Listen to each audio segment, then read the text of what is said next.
Flying over coal plants has become something of a hobby of mine, so when I discovered that there are 4 plants east of Waco I hadn't yet seen, I decided to make a trip to the region to cross them off my list.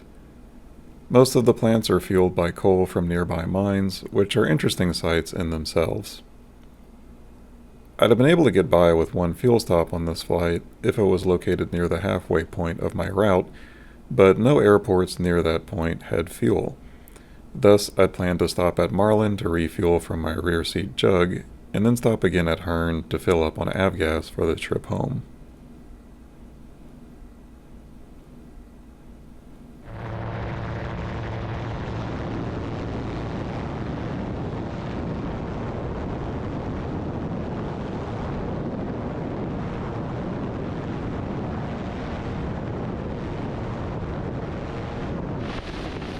Here's where the Brazos River crosses 290.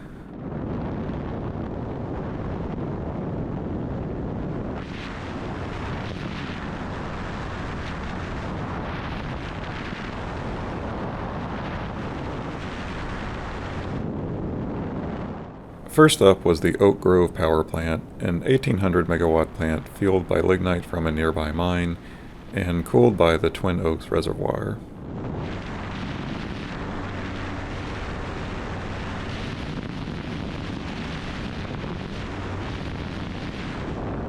And here's said nearby mine.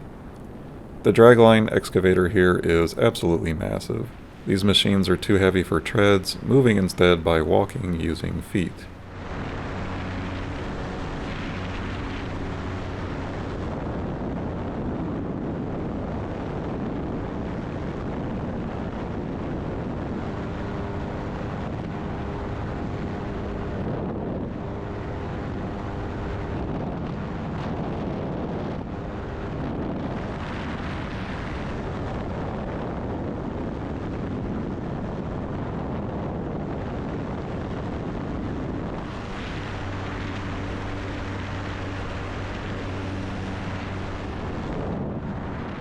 I reached the cooling reservoir for my next plant before the plant itself.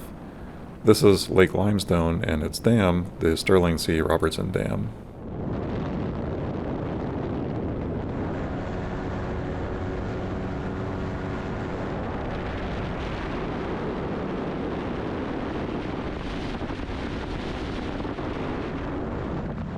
You can see the plant in the distance, but first I wanted to make a pass on these nearby mines.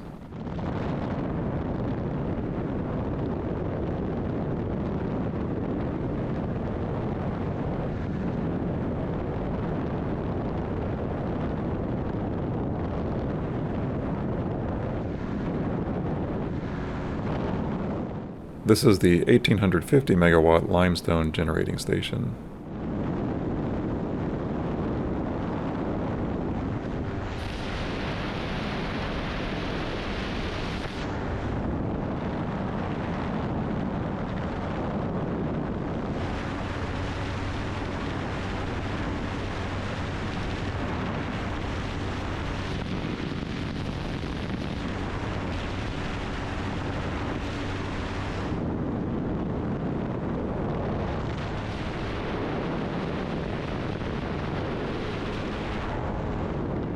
For those favoring cleaner energy, fret not. Here's the largest solar complex I've yet come across, and there's a massive wind farm to my right.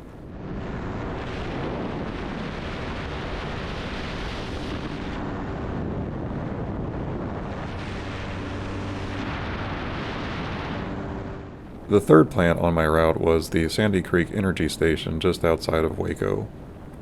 A smaller plant with one stack and a 900 megawatt capacity, it uses coal brought in by train from Wyoming instead of mined locally.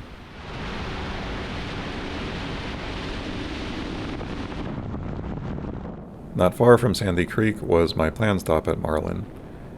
The airport's a little sketchy, with a narrow runway bordered by trees on one side and power lines on the other, but it was no problem for a trike, and the apron was plenty large enough.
My fourth and final plant was the Major Oak or Twin Oaks power station.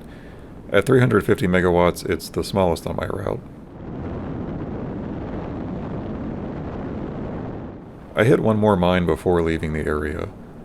While underground mines are often what come to mind when discussing coal, the majority of coal mines in the United States today are surface mines like this one.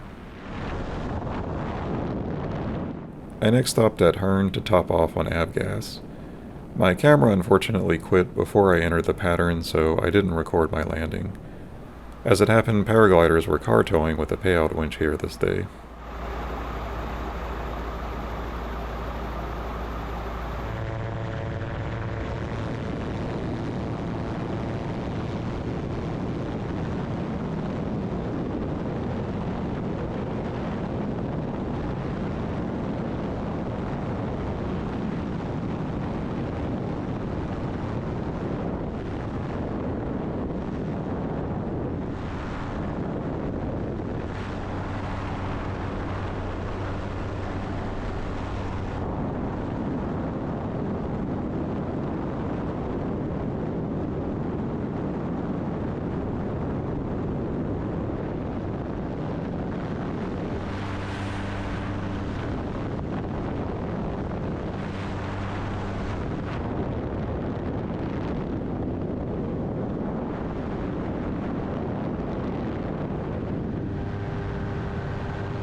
This flight was about 380 statute miles.